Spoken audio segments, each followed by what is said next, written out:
And so you begin to understand behaviors. The questions I get most often from middle class are this: why don't they have any money? Okay? What happened? Why do they have so many children? Why teenage pregnancies? Okay? Etc. Why do they get mad and quit their job? Okay? First of all, middle class, I need to explain. I'm talking about patterns, and patterns have exceptions. And I want to start with this story. How many of you even know Al Silva? He's the COO of the Black Foods, and he's on the board of the Good Samaritan in San Antonio. Well, Al Silva told me this story. He grew up really poor in the barrio of San Antonio. He's the COO of the Black Foods now. And he has his mother and his 4 siblings. And what happened is he had a paper route at 7 years old. The father was not in the picture. And on that paper route, he saw a bicycle. He really wanted the bicycle. Well, the bicycle was $40.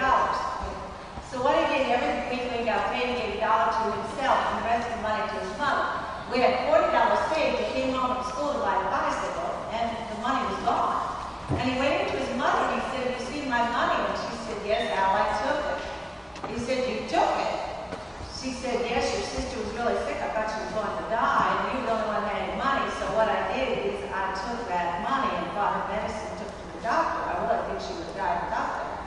Well, the next year in 3rd grade, his teacher was talking about math and why you need to understand math. And if you understand math, then you'll be able to count your money and save your money and build assets, and etc. He said, "I still remember thinking to this day that teacher was an absolute idiot." Okay? If she is so stupid she doesn't know what happens to you when you save your money, then she probably doesn't understand math either. Now, he wasn't going to learn that from her either, okay? Because poverty, just like race, just like middle class, just like wealth, you first learn about it at a very personal level, and it shapes your thinking. Al Silva said to me, "When you go up in poverty, you grow up in a foreign country, and nobody really ever explains the rules to you." And that's what we're going to talk about, some of the hidden rules that operate in poverty and why they drive middle class crazy, okay? And why you do them to survive in the environment. Now, I'm talking about patterns, and patterns have exceptions, okay? But we're talking about patterns. One of my favorite stories I'm going to start with is that schools and work operate off of middle class norm. Okay, but we're not really good about explaining that. One of my consultants, she was the assistant principal of a school in Houston that had 1,200 kids, and it was 95% poor. Well, one of the rules at work and one of the rules at school is you're supposed to be on time, okay? Well, they had this rule in the school district that every 5 tardies counted as an absence, and you got 25 absences in the year for any reason, well, you had to repeat the grade.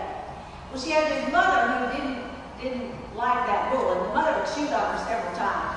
And this particular day, the mother was in the office chewing on her again, and Rita had another meeting to go to, and she was tired, okay? So she started pleading with the mother. The mother said, "I don't like this rule you got going here because you're messing with my ability to be a parent, you know? I'm teaching my boy to be sensitive to his natural body rhythms, okay? And when you make him be at 8 o'clock in the morning, then I can't do that. We don't have alarm clocks because alarm clocks jar you awake in the morning and they disrupt your system, and then you don't function right the rest of the day." Rita said, "All right, we're not going to count it tardy anymore." And the mother was, "Never again?" And she said, "Nope, we're done with that." Well, the mother said, "One of the reasons he's late, he don't like that teacher." Rita said, "You know what? Tomorrow morning when he wakes up naturally, you have him come to school and pick a teacher. You know, we got short teachers, we got tall teachers, we got fat teachers, we got skinny teachers. He can walk around the house and he sees something he likes." And the mother goes, "Well, how will he know when to go home?" And Rita said, "Hey, when he's had enough school, he can pack it up and go." And the mother goes, "Well, he just can't do that because he rides the bus." She said, "Well, we got 19 buses, they're all yellow, he can pick a bus, you know?" And the mother said, "Well, how do I know where to get him?"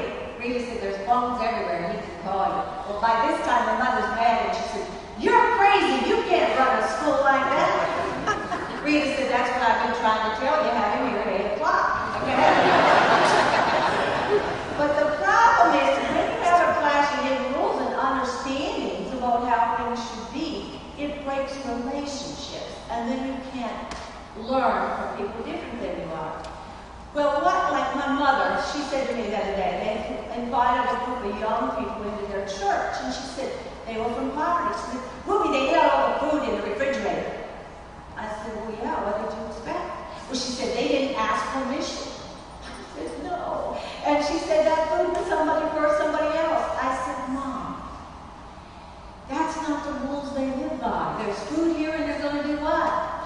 Eat it. Okay, they're not going to ask because it might not be there tomorrow. So what I'm going to say is I want to give you a few hidden rules, answer a few questions, and then we'll be finished. But one hidden rule that puts I want to talk about why hidden rule is so upsetting. Like one of them we have our hidden rules around appearance. Okay? You get 3 minutes in a job interview, people make a decision about you based upon your appearance. It won't get you the job, then it'll knock you out of the job. Okay? And when I do presentations, I say to people, you looked at me and you knew within 3 minutes I was middle class. How'd you know that? And 70 to 80% of teacher expectation is based upon student appearance. Okay? You looked at me and you knew. Well, how'd you know I was middle class? People say your clothes, your jewelry, your hair. I had a guy one time yell at me from the back of the room, well, you have teeth. But the bottom line is you use those. Well, we have to involve money and time, and that makes middle class crazy. Okay? How many of you in this room have been past the beat-up trailer? The trailer's beat up, but there's a brand new satellite dish in the yard. Yeah. How many of you seen people at the grocery store with Lone Star cards buying things you don't buy? Okay. How many of you have seen a kid out of poverty in brand new $200 Nikes? Okay. Well, I want to give you this next rule. I want you to do your money differently, just one time. Okay. How many of you, when you get paid or when you collect your payments or whatever, you have it, some of it goes to investments, some of it goes to real estate, some of it goes to food. You got a budget. How many of you do that? All right? Well, you know where the money's going for, you got it, okay? But next time you get paid, I want you to do your money differently just one time, okay? Go out and have a good time. Cash your check at the bar, okay? And when the world gets clear, you look to see how much you got left, okay?